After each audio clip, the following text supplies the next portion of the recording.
उठ उठ स्वामी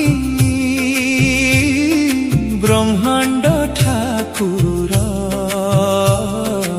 उठ उठ। आज पवित्र कांकवा माटीर चतुर्पार्श्व आज यज्ञर चतुर्पार्श्व ताकू जदि जो मैंने गभीर भाव समस्ते अवलोकन करुवे तार जो परिवेश जो जनसमुद्र गभीरता जो विशालता आदि किसी नूतन वार्ता प्रदान करुच्ची 2026 मसीहा सत्संग मंडली सब अनुभव 4 नंबर दिन बेले माइक्रोफोन धरला बेले तार तंत्र अवस्था न थाए तेणु आज भी एभली अवस्था आपण मानकु किछि बर्दाश्त करे तबे आमर तो प्रवचन नहीं ना भाव ना भाषा ना भंगी सीधा सड़क वार्ता करू जीवा तबे बड़ भाई मोर कहिदेले आसंता काली प्रभुଙ୍କର जल स्नान ହେବ ଆମର पंडित पूजक ମାନଙ୍କ द्वारा आपण माने आसंता काली प्राय काली 9टा समय ଆମର जलाभिषेक आरंभ ହେବ सुंदर भाव में आयोजन करुछंती राउरकेला समस्त गुरु भाई भौणी लागी पड़ते महास्नान को किभली भाव से सफल सफल करेंगे से तत्पर प्रकाश कर आज ठारू संपूर्ण दायित्व भी नहीं तेज कमिटी तरफ तार आनुषंगिक विधि व्यवस्था जहाँ भी किसी उपकरण आवश्यक ताकू जोगे देवाई तत्पर कमिटी तेज आसंता काली समस्ते से तेलुगी और मालुनी नदीर फलभिक्षा आम समस्त मिसिकी साकार करवा ये आउ अनन्य दिव्य जाऊँगी ये हूँ यज्ञ जहाँ संगठित हो चली पुणी चतुर्युगीय नाम एत सहज कथा न भाई 4 युगर नाम आज आम सेक्रेटरी भाई जयकर जे चिंतामणि भाई सहित आज वार्तालाप होता चतुर्युगीय नाम किभली भाव कष्ट आरंभ होती प्रभु निजे निजर यज्ञ एवं नाम स्वयं आश्चर्य पड़िया उपस्थित ना से केवे जिते कहले भी बुझीपर ना अनुभव कर काली आसंता काली आउ गोटे दीपलीला हो आम समस्त मिसी प्रभुकर स्नान करवा पादुका स्नान तेणु से सामिल होगा परभिक्षा आगु रही तेरे आज की प्रभुकर आवर्तमान पर प्रभु जो पूर्ण शून्य हेले से विभिन्न स्थान विभिन्न जगह लगी रही किंतु आमर आज एथे उपस्थित अच्छा ना ना सत्संग आश्रय कहीपर मोर भाई जी मनोरंजन भाई सम्बलपुर 11टी मालिका प्राप्त होता आज 9 नंबर यज्ञ प्रभुकर अखंड आशीर्वाद एवं आपणकर पूरा अकुंठित सहयोगे ये यज्ञ आज गोटाए पर गोटाए साफल्यमंडित हो चली कौन घटना अघटन अनुभूति दिव्यानुभूति से सब आपण मैंने समस्त जापारे ये अनुभव करेंगे तेरे आज नवम यज्ञ आमर शरीर एवं यार परवर्ती जो यज्ञ होगा से विषय समय स्वल्पता दृष्टि सीधा सड़क ये अधम किसी सूचना देवाक जाऊ महापुरुष अशोकानंद तुलसी कल्प भविष्य स्वराज तुलसी कल्प से सुंदर भाव में सूचना देले जे 26 अंकटा साधारण भाव में जीवन 26 मसीहा आप अनुभव कर आम पूर्व कहीचु बड़ भाई मोर विपिन भाई कहीदी आपने चैनल प्रमुख गोष्ठीकर प्रवचन समस्त शुणुवे जानते तेरे 26 खेल आरंभ होती आपण मैंने अनुभव करेंगे आप भावुए 26 मे पर गला आउ कौन डाउट खेल के देखो गोटे सेकेंड लगे खेल देखा आपण मैंने मन पड़ू जो सीताबी पीछे होता खरा भिजा वर्षा सीझा कथा कहुए खरा सीझा वर्षा भिजा कथा कहला तेणु प्रभु से दिव्यलीला कि साकार करदे तथापि सुंदर भाव में ये कार्यक्रम हो चली तेरे 26 अंक आहरी भयंकर लीला अच्छे आपण मैंने ଦେଖିବେ ବହୁତ ଶୀଘ୍ର। ଆଉ ଏ ମସିହାଟି ଏତେ ସହଜ ନୁହେଁ। 26 ଭାବରେ ଓଡ଼ିଶା ସଙ୍ଗେ ଲାଗିବ ମହାସମର, ଭାରତର ଶେଷ ସମରଟି ଏହି ଜାଣିଥାଉଥିବେ। 25 ପୂର୍ଣ୍ଣ 26 ଅଙ୍କରେ ସାରା ଧରଣୀ କମ୍ପିବ, ଏତେ ସବୁଜ ସବୁଜ ଭାଙ୍ଗିବ, ସବୁ ଓଲଟି ପଡ଼ିବ। କୋଟି କୋଟି ଜନ ଯାଉଥିବେ ମରି, ଦମ୍ଭ ଭାଙ୍ଗିବ ସବୁରି। ଭକ୍ତ ବଛା ଅଛି ଏ ସମୟ ବୋଲି, ସମୟ ଦେଲାନି ଥାଇ। ତେଣୁ ଆଜି ବହୁତ କିଛି ହେଇସାରନ୍ତାଣି। ପ୍ରଭୁଙ୍କର ଏ ଯେଉଁ ଯଜ୍ଞ ପ୍ରଦାନ କରୁଛନ୍ତି, ଏ ଯଜ୍ଞ ବହୁତ କିଛି ପ୍ରଳୟ ମହାପ୍ରଳୟକୁ ଆଜି କାଟି ଦେଉଛି, ଅଟକେଇ ରଖୁଛି, ଜନଜନଙ୍କ କଲ୍ୟାଣ ସାଧନ କରିଦେଉଛି। ଏ ସଜ୍ଜନ ମଣ୍ଡଳୀ, ତେଣୁ ସାବଧାନ ହେଇଯାଆନ୍ତୁ। 26 ମସିହାକୁ ଏଟାକୁ ଅଙ୍ଗେ ଅଙ୍ଗେ ଆପଣମାନେ ଅନୁଭବ ସୂଚକୁ ଆଣିବେ। ଆଉ ଅଳ୍ପ କିଛି ଦିନ ପରେ ସେଥିପାଇଁ ମହାପୁରୁଷ କହିଲେ ତାଙ୍କର ଯେଉଁ ପାରର ପଟ ଶିଷ୍ୟ ଭିତରୁ କେତେବେଳେ ସେ ରାମଦାସଙ୍କୁ ଭଣିତା କରିଛନ୍ତି, କେତେବେଳେ ବ୍ରଜ, କେତେବେଳେ ଗଦାଧର, ଏସବୁକୁ ସେ ଭଣିତା କରିକିରି ତାଙ୍କର ଲେଖିଛନ୍ତି ମାଳିକା। ସେ ପ୍ରତ୍ୟେକ କଥା କହିଲେ ଶୁଣ ଶୁଣ ରାମଚନ୍ଦ୍ର ଗୁପ୍ତ ବାରତା 26 ଅଙ୍କରେ କହୁଁ। ଶୁଣ ଶୁଣ ରାମଚନ୍ଦ୍ର ଗୁପ୍ତ ମହିମା 26 ଅଙ୍କରେ କହୁଁ, ଭାଙ୍ଗିବ ଗାରିମା। କ'ଣ ଗାରିମା ଭାଙ୍ଗିବ? ଜୀବକୁଳ ଠାଇ ଠାଇ ତାକୁ ଛାଡ଼ୁଥିବେ, ଭକ୍ତ ଚେତା ଦେଇ ପ୍ରଭୁ ଆପଣାଇ ନେବେ। ଏ ଯଜ୍ଞକୁ ତ ଆପଣମାନେ ଗାଡ଼ି ମଟର ଧରିକି ଆସିଛନ୍ତି। ଗାଡ଼ିରେ ଭାଇ ଟାଙ୍କି ତେଲ ଫୁଲ ଅଛି ତ? ଗାଡ଼ିର ଟାଙ୍କିରେ ତେଲ ଫୁଲ ଅଛି ନା ନାହିଁ? ଯଦି ଫୁଲ ନାହିଁ ତେବେ ଚାହିଁଲେ ବି ଆପଣମାନେ ଟାଙ୍କି ଫୁଲ କରିପାରିବେ। କାରଣ ଆମେ ଆଜି ଝାରସୁଗୁଡ଼ା ମାର୍କେଟରେ ବୁଲି ବୁଲିକିରି ଏଇ ଆପଣ ପଚାରନ୍ତୁ, ଆମର ପ୍ରିୟ ଗଦାଧର ଭାଇ ଏଠି ଅଛନ୍ତି, ତେଲ ଯୋଗ ଦେଉଛି ସିଏ, ଏଠି ଟିଭି କେତେ ଚାଲିଛି, ସିଏ ବୋଧେ ହାରାହାରି 7-8ଟା ଟାଙ୍କି ବୁଲିଛନ୍ତି, ଡିଜେଲ ପାଇନାହାନ୍ତି, ଖାଲି ବ୍ଲାକରେ ଆମେ କିଣିଛୁ। ତେଣୁ ଆଜି ଗୋଟେ ଜାଗାରେ ଟାଙ୍କିରେ ତେଲ ପକେଇବୁ 500 ଟଙ୍କାରୁ ଅଧିକା ଲେଖି ନାହିଁ କହିବେ। ବୁଝିପାରିଲେ? ରେଷ୍ଟ୍ରିକେସନ ଇଏ ବି ଗୋଟେ ସୂଚନା, ଆପଣ ବୁଝି ଯାଆନ୍ତୁ। ବେଶୀ ସମୟ ନୁହେଁ।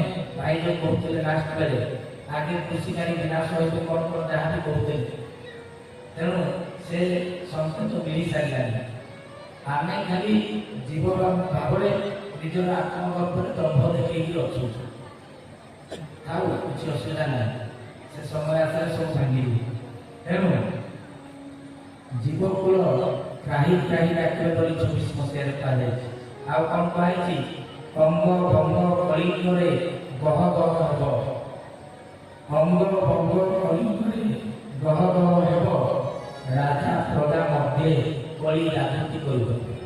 ମୁଁ ଭାବୁଛି ଏଇଟା ବୋଧେ କିଛି ଡିଫିକଲ୍ଟ କଥା ନୁହେଁ, ବୁଝିପାରୁଥିଲ। ଅଙ୍ଗ ଭଙ୍ଗ କଳିଙ୍ଗର କଥା ରିସେଣ୍ଟଲି ସବୁ ଚାଲିଛି, ତାକୁ ବେଶୀ ବ୍ୟାଖ୍ୟା କରିବା ଉଚିତ। ଆପଣମାନେ ବୁଝିଯାଆନ୍ତୁ। ମାଳିକାର ଲେଖା ଗୋଟିଏ ବିନ୍ଦୁ ବି ଏପଟ ସେପଟ ହେବ ନାହିଁ। ତେଣୁ ଆପଣମାନେ ଜାଣି ରଖନ୍ତୁ ଆଗକୁ କ'ଣ ହେବାକୁ ଯାଉଛି। ତେଣୁକରି ମହାପୁରୁଷ ଆଉ ଗୋଟିଏ କଥା ସୁନ୍ଦର ଭାବରେ କହିଲେ ଧନୁ 5 ଦିନ, ଅଶ୍ୱିନୀ ପ୍ରମାଣ, ମକ୍ଷ ଏକାଦଶୀ ଗୁଣ, ମିଥୁନରେ ସମ ଜ୍ଞାନୀ ବୁଦ୍ଧିମାନ, ପୂର୍ଣ୍ଣିମା ସଂଯୋଗ ଯାନ। ମୁଁ ଏଇଟା ବେଶୀ ବ୍ୟାଖ୍ୟା କରିବି ନାହିଁ, ବେଶୀ ବ୍ୟାଖ୍ୟା କଲେ ସ୍ମରଣିକା 20 ଟଙ୍କା ଇନକମ୍ ହେବ ନାହିଁ। ବୁଝିପାରିଲେ? ତେଣୁକରି ଏହି ସତ୍ସଙ୍ଗ ମଣ୍ଡଳୀ, ସେଥିପାଇଁ ଧନୁ 5 ଦିନ ଭୋଗ ହୋଇଥିବ, ଅଶ୍ୱିନୀ ନକ୍ଷତ୍ର ପଡ଼ିଥିବ, ମକ୍ଷତା ଏକାଦଶୀ ଦିନ ଆପଣମାନେ ଆଜି ଯେଉଁ 9ଟି ଯଜ୍ଞ ମାଳିକା ଅନୁସାରେ ହେବାକୁ ଯାଇଛି ହେଉଅଛି, ପୁଣି 10 ନମ୍ବର ଯଜ୍ଞ ଆପଣମାନେ ଦେଖିବାକୁ ପାଇବେ ଆଗାମୀ ସମୟରେ।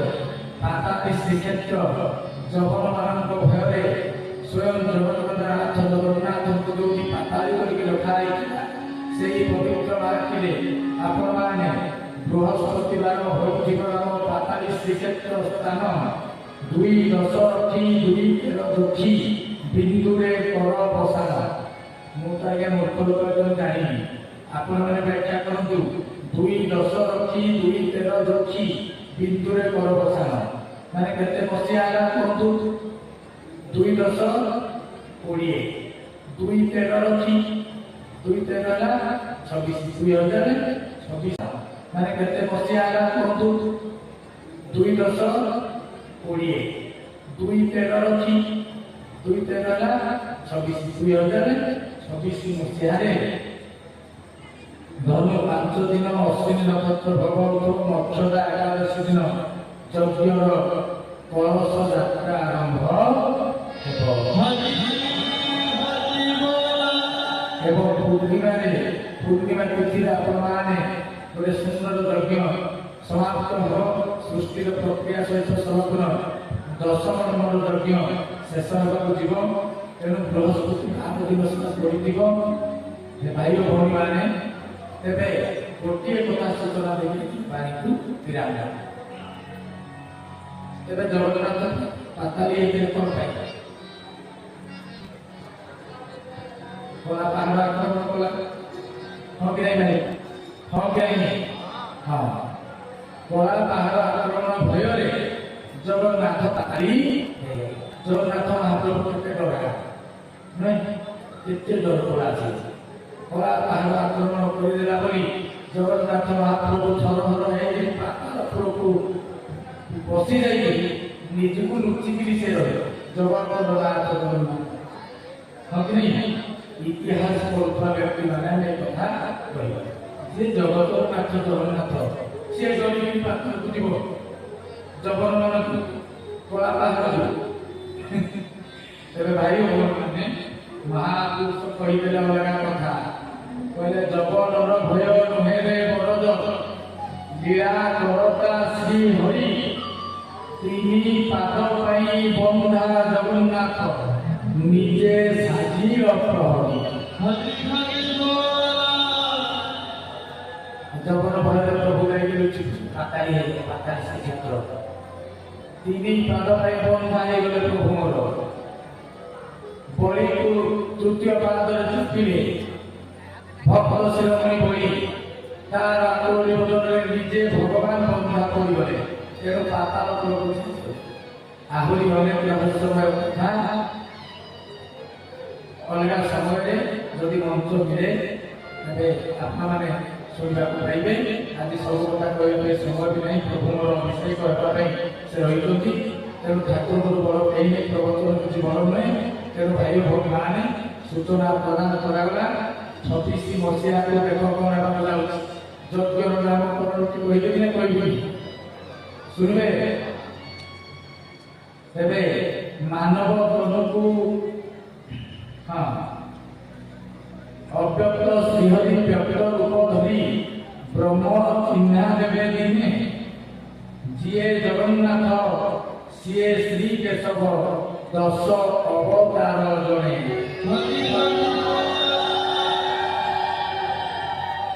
এই হরিবলা করছেন ঝারসুগুড়াকে সম্বলপুর পৌঁছবার ଥିଲା বুঝিপারে। তেণু যজ্ঞর নামকরণ হচ্ছে অব্যক্ত ব্যক্ত অব্যক্ত ব্যক্ত ব্রহ্ম যজ্ঞ বুঝিপারে। তবে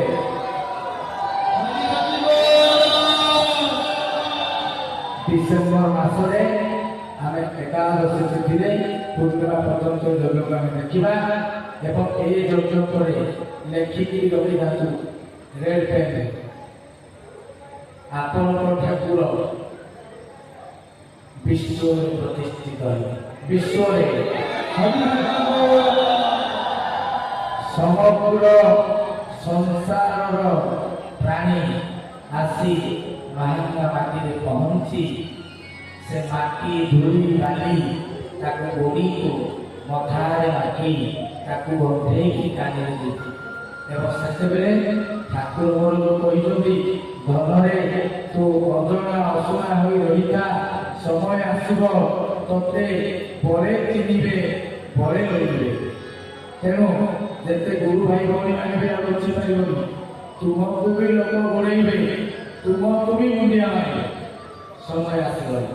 ତେଣୁ ପ୍ରଭୁ ଜ୍ଞାନ ରଖିବେ। ତେଣୁ ହେ ସଜ୍ଜନ ମଣ୍ଡଳୀ ପୁଣି ଗୋଟେ ଦିବ୍ୟାଙ୍ଗ ଦୀପଗିରା ଅପେକ୍ଷା କରିଛି। ପ୍ରଖର ଶୀତ ହାଡ଼ ଭଙ୍ଗା ଶୀତରେ ପୁରା ଜଙ୍ଗଲ ଜାଗାରେ ପ୍ରକୃତିର ସୌନ୍ଦର୍ଯ୍ୟର କୋଳରେ ପୁଣି ଗୋଟେ ଠାକୁର ଚୁପଚାପ କ୍ରିୟା କରିବେ ପାତାଳି ଶ୍ରୀକ୍ଷେତ୍ର ସୁବର୍ଣ୍ଣ କୋଳରେ।